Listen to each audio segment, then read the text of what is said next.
Assalamualaikum warahmatullahi wabarakatuh. Anak kelas 2, pada kesempatan kali ini kita akan belajar terkait dengan benda kerajinan tanah liat, di mana tanah liat ini bisa kita ubah menjadi beberapa kerajinan lain ya, yang tentunya bermanfaat bagi kehidupan manusia. Di sini ada beberapa gambar terkait kerajinan yang bisa dibuat dengan menggunakan tanah liat. Yang pertama adalah tempat minuman, yang kedua adalah tempat pensil atau tempat barang. Yang ketiga adalah pot bunga, dan yang keempat adalah boneka dari tanah liat, atau bisa juga dibuat menjadi suatu celengan ya. Jadi ini ada benda-benda yang terkait atau yang bisa kita buat dengan menggunakan tanah liat.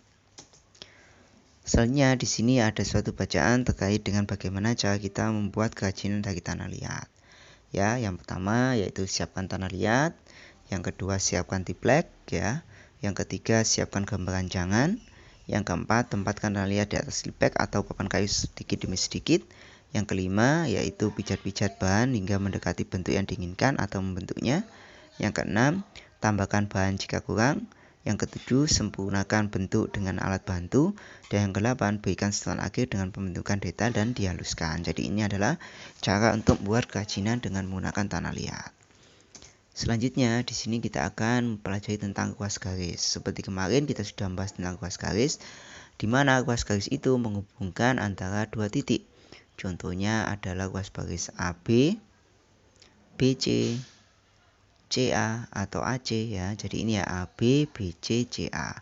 Ada lagi kuas garis yang lainnya, yaitu yang ke atas ada AD, BE, CF ya. Jadi itu kuas garis. Ada lagi yaitu DE, EF, FD. Jadi ini adalah kuas garis. Kalau kita hitung banyak kuas garis pada bangun ini, yaitu 1, 2, 3, 4, 5, 6, 7, 8, 9. Jadi ada 9 kuas garis ya. Berdasarkan itu nanti kalian bisa menentukan. Yang pertama, tentukan banyaknya dulu. Berapa banyak kuas garis di pada gambar A, gambar pertama. Lalu gambar kedua, 3, 4, dan 5. Tentukan banyaknya dulu. Setelah itu kalian bisa menyebutkan beberapa contoh terkait dengan kuas garis yang ada di situ ya. Jadi yang pertama kalian tentukan banyaknya berapa dulu. Setelah itu baru kalian sebutkan contoh kuas garisnya yang mana ya. Selanjutnya ada teks percakapan. Di sini ada teks percakapan terkait dengan di sini adalah lingkungan yang ketika kita membuat dengan menggunakan tanah liat tentunya agak sedikit becek ya, atau nanti menjadi karena terbuat dari tanah yang kita campur dengan air, maka nanti kelihatan semacam itu ya. Dan untuk merapikan kita harus nanti yang berantakan setelah kita membuat kerajinan berupa tanah liat, maka nanti kita harus merapikan kembali ya. Berdasarkan itu nanti kalian bisa menjawab terkait dengan isi dari percakapan yang tadi kita bahas ya.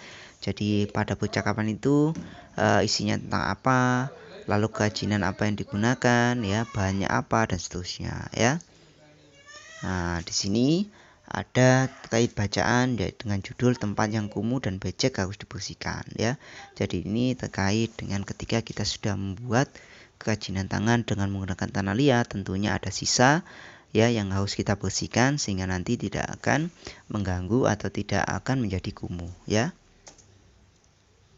Nah, nanti kalian bisa sebutkan ciri-ciri lingkungan yang becek dan kumuh apa saja dan bagaimana cara untuk membersihkannya ya. Oke, demikian pelajaran kali ini ya. Peserta kiri, wassalamualaikum warahmatullahi wabarakatuh.